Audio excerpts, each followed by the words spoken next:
हरे कृष्णा। देवियों एवं सज्जनों, मैं गोपाल माधव दास कुछ लंबे अंतराल के बाद, लगभग 15-20 दिन के बाद मैं आज आपके सामने उपस्थित हो रहा हूँ और भगवान के इस संदेश के साथ कि भगवान गीता में कहते हैं कि हे अर्जुन, मैं कृष्ण, मैं भगवान समस्त भूतों के हृदय में निवास करता हूँ। भूत यानी जीव, 84 लाख योनियों में रहने वाले समस्त भूतों के अंदर, समस्त जीवों के अंतर के हृदय में मैं परमात्मा के रूप में, मैं भगवान कृष्ण निवास करता हूँ और सबके क्षण प्रतिक्षण के कार्यों का न सिर्फ अवलोकन करता हूँ बल्कि चित्रगुप्त के रूप में मैं सबका वीडियो भी बनाता हूँ और नोट करके रखता हूँ और इसी कर्म फल के आधार पर मैं अगले जन्म का निर्धारण करता हूँ। ऐसा भगवान गीता में भगवान कृष्ण अर्जुन को कहते हैं, अर्जुन को बताते हैं। और गीता में ही नहीं, यही बात श्रीमद् भागवतम में भी वेदव्यास जी ने बड़े ही सुंदर ढंग से वर्णन किया है। श्लोक संख्या 8,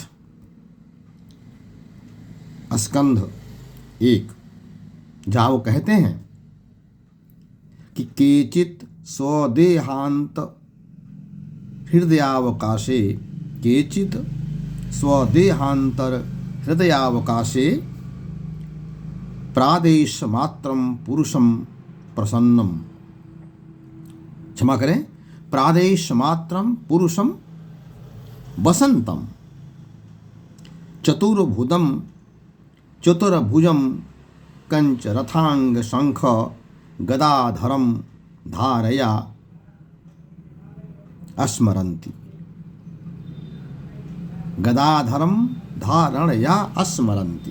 अर्थात मैं कृष्ण, मैं भगवान समस्त जीवों के हृदय में परमात्मा के रूप में विराजमान हूँ या स्थित रहता हूँ, जैसा कि उन्होंने गीता में कहा। उसी बात को वेदव्यास जी यहाँ अपने शब्दों में भगवान के बारे में श्रीमद् भागवतम के प्रथम स्कंद श्लोक संख्या 8 में बताते हैं।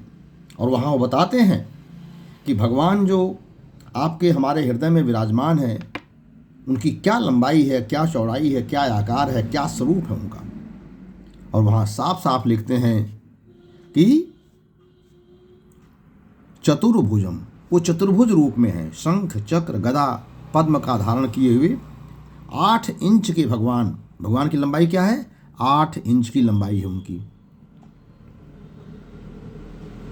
और क्या है? चतुर्भुज रूप में शंख चक्र गदा पद्म धारण किए हुए वो भगवान हमारे हृदय में विराजमान है।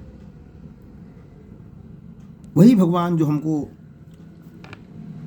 मूर्तियों में, वही भगवान जो हमें मंदिरों में विग्रह के रूप में दिखाई पड़ते हैं, चतुर्भुज रूप में भगवान विष्णु, वही हमारे हृदय में 8 इंच की लंबाई का, 8 इंच के परिमाण के रूप में 4 हाथों वाले और प्रत्येक हाथ में शंख चक्र गदा और पद्म धारण किए हुए हमें हमारे हृदय में समस्त हमारे कार्यों का अवलोकन करते हुए, उसका परीक्षण करते हुए, उसको नोट करते हुए और उसका बाकायदा फिल्म बनाते हुए हमें उपस्थिति मिलते हैं।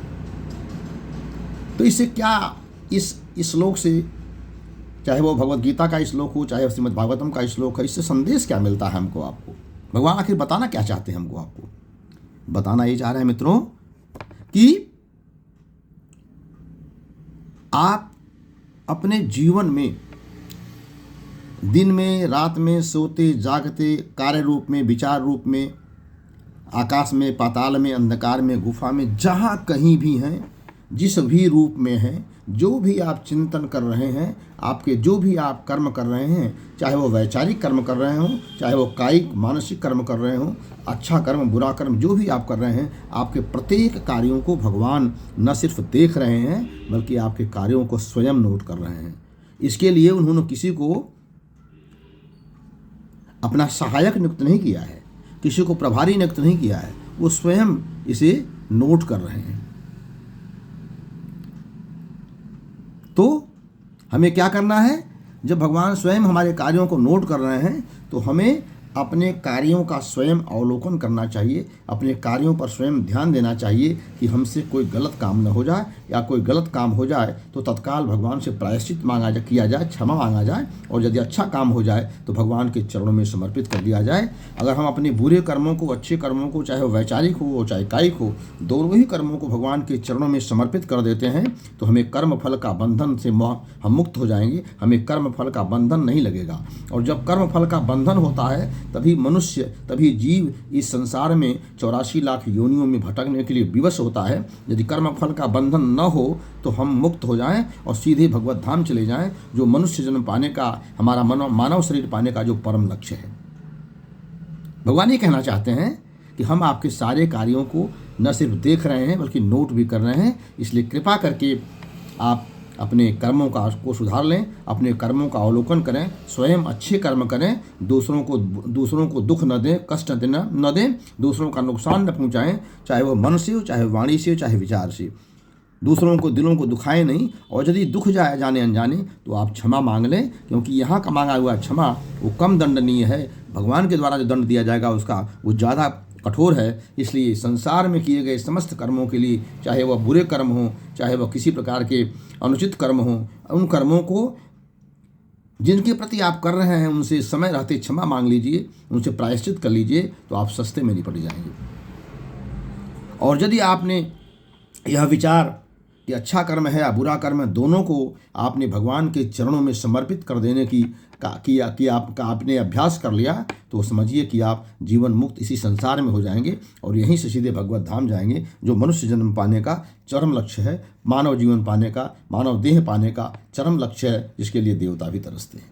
हरे कृष्णा। आज की बात में बस इतना ही। यदि आपको लगता है कि हमारी बात में कुछ दम है, हमारी बात लोगों को पहुंचाई जाए और इससे लोगों का फ़ायदा हो सकता है, तो आपको हमारे वीडियो को अधिक से अधिक लोगों को प्रेषित करना चाहिए, आपको स्वयं इसे सुनना चाहिए और हमारे YouTube चैनल गोपाल माधव दास को सब्सक्राइब करना चाहिए। यदि आपको लगे कि अच्छा है तो, यदि नहीं अच्छा है तो बिल्कुल सब्सक्राइब न करिएगा, लेकिन यदि लगे कि नहीं इसमें कुछ बात है जिससे हमारा आपका कल्याण हो सकता है और हमारे आपके माध्यम से जनहित में दूसरों का कल्याण हो सकता है, केवल वीडियो को आप फॉरवर्ड कर देने से, तो आप निश्चित रूप से भेजिएगा और निश्चित रूप से लोगों का कल्याण होगा और आप भी पुण्य की भागीदार बनेंगे। हरे कृष्णा। आज की बात में बस इतनी ही। फिर अगले वीडियो में फिर मिलेंगे आपसे। हरे कृष्णा, हरे कृष्णा, हरे कृष्णा।